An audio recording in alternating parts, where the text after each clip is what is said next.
বর্তমান প্রযুক্তি নির্ভর এই যুগে মানুষ যখন প্রতিযোগিতা করছে আকাশচুম্বী বিল্ডিং বানানোর, ঠিক এমন সময় শহরের বাইরে বসবাস এক পাহাড়ি জনগোষ্ঠীর, যেই জনপদের মানুষের নেই কোনো শিক্ষা, চিকিৎসা বা ধর্মীয় উপাসনালয়, নেই কোনো প্রযুক্তির ছোঁয়া, নেই অসুখ বিসুখের ছায়া।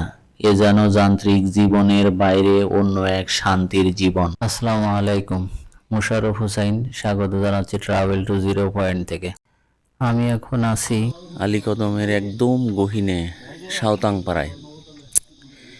এ পাড়ায় আসলে এখনো সভ্যতার ছোঁয়াই পায় নাই।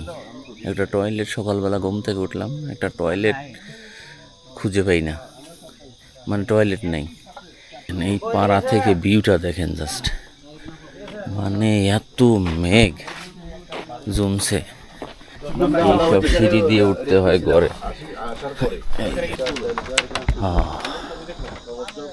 দেখা যায়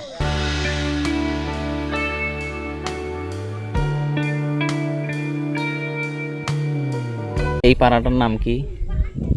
এখানে হচ্ছে আপনার সাউংদং পাড়া, তো যেটা সাউংতং বলে, যেটা হচ্ছে একটা পাহাড়ের নাম। আচ্ছা, এই পাহাড়ে এরা বসবাস করে। এখানে মূলত আপনার দ্বিতীয় সাম্প্রদায়িক দ্বিতীয় জনগোষ্ঠী আছে, আপনার পাহাড়ি আদিবাসী আর কি। ধরেন ওই সাইডে হচ্ছে আপনার মারমা, আর হলো ওইদিকে মরুং, কয়েকটা পরিবার আছে। পানির উৎস কি? পানি কোন জায়গা থেকে নিয়ে আসতে হয়? পানির তো খুবই কষ্ট। এখানে মূল সমস্যা হচ্ছে এখানে পানি সচরাচর মহিলারা একেবারে নিজ, মনে করেন একেবারে নিজ ঝর্ণা থেকে এরা তুলে নিয়ে আসে এখানে, আবার এরা খাবারের জন্য সংগ্রহ করে, এরকম আর কি।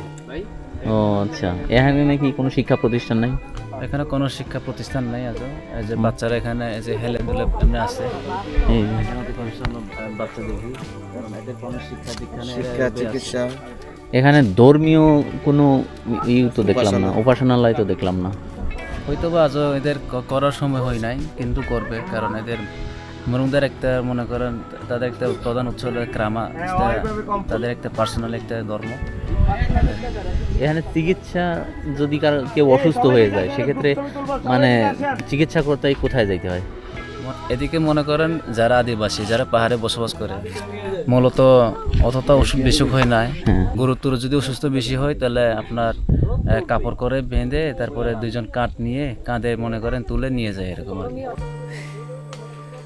জীবনের ক্লান্তি দূর করার জন্য যদি ক্লান্ত হইতে হয় তাহলে এই জুমের মধ্যে হাঁটতে হবে। দেখেন কি সুন্দর, চারপাশে জুম পাহাড়ের ভিতর দিয়ে হাঁটতেছি, মানে দারুণ এক অনুভূতি।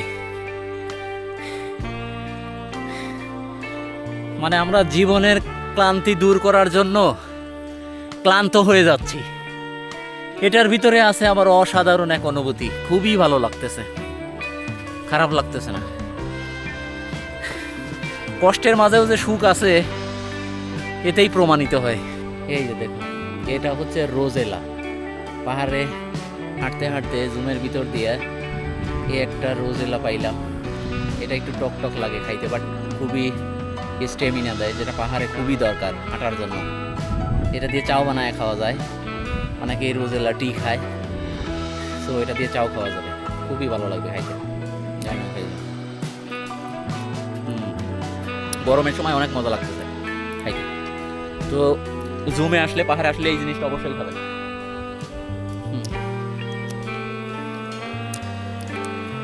ভিতরে একটা বিচি আছে, এটা খাওয়া যাবে না। এই দেখেন, এটা পাহাড়ের লাউ। এই লাউ বুড়া হইলে দেখেন এই যে কলসির মতো হয়ে রয়েছে, এটার ভিতরে যে থাকে, ভিতরের যে বিচিগুলা থাকে ওইগুলা ফেলে দিয়ে ওরা পানি খাওয়ার বোতল বানায় ফেলে। ওখানে আবার এই বোতলগুলাতে পানি অনেক ঠান্ডা থাকে, এই কারণে ওরা এটা দিয়ে পানি খাওয়ার বোতল বানায় ফেলে, একদম অর্গানিক বোতল। আর একটা হচ্ছে, এই হচ্ছে জুম, পাহাড়ের সব জুম। দেখেন কত বড় বড় ধানের শীষগুলা, এত সুন্দর ধান হইছে। আমি একটু নিচের দিকে যাচ্ছি, দেখাবো আপনাদের জুম চাষ এবং জুম তোলে কিভাবে। ওই যে একটা বাচ্চা দেখেন, কত ছোট মানুষ, কই এসে দাঁড়ায় রইছে, ওর দেখে আমারই ভয় লাগতেছে। আমিও নিচের দিকে যাচ্ছি, কি সুন্দর। দাদা আপনাদের বাসা কোন পাড়া? সাউদাং পাড়া।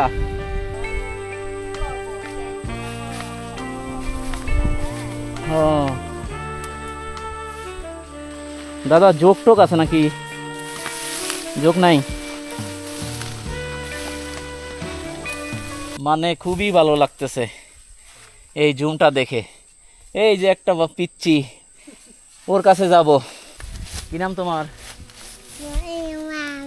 ময়িং মারমা। ময়িং মইনু মইনু মারমা ওর নাম।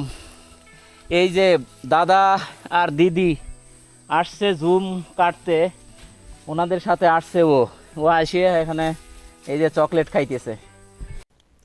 এটা অনেক খাড়া একটা পাহাড়। এই পিচ্চি এই পাহাড় থেকে একবার দৌড়ে অন্য পাহাড়ে যাইতেছে, আবার আসতেছে, মানে ওর কাছে এটা কোনো ব্যাপারই না, আমাদের কাছে অনেক ভয়ের একটা ব্যাপার। এই যে জুম চার্জ দেখলাম দিদিদের সাথে, খুবই ভালো লাগলো। দেখেন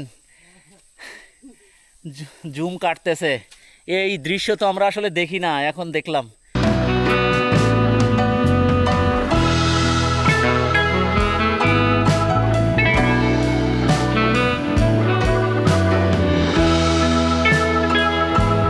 দাদা এরকম ভাবে ধান মারাই করতে কত সময় লাগবে? সারাদিন রাখবে আর কি। সারাদিন আপনি কাজ করতে পারবেন এই গরমে? দেখো অল্প। আল্লাহু আকবার। এখানে দুইটা স্টেপে দানই করতেছে। এখানে প্রথমে হয়তো আওলা জাওলা করে দিচ্ছে, আর এটা হচ্ছে ফাইনাল বের করতেছে। ওটা তো শুধু যারা দিচ্ছে হাত দিয়ে মিক্সিং করতেছে। দেখেন কত কষ্টের জীবন। আমরা তো মেশিন দিয়ে করে ফেলি, কিন্তু এখানে কোনো মেশিনের ছোঁয়া নাই। এখানে সব এত রোদের ভিতরে এত কষ্ট করে এটা মারাই করতেছে। আসলে খুবই, আমার নিজে দেখেই খুব কষ্ট লাগতেছে। দেখেন লাভের সরে লাউ কোনোদিন খাওয়া যায় দাদা?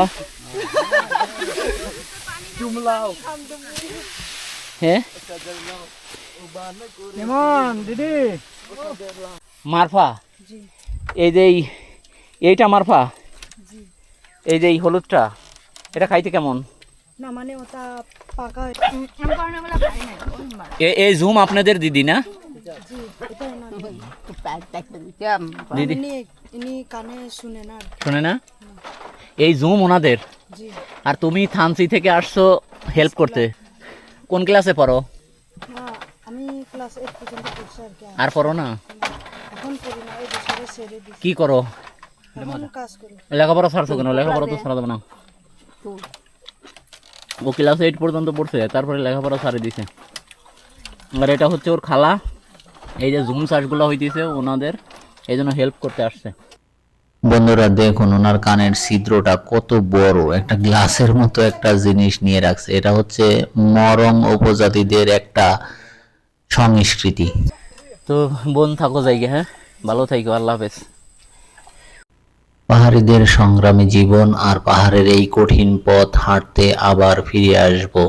সে পর্যন্ত ভালো থাকবেন, আল্লাহ হাফেজ।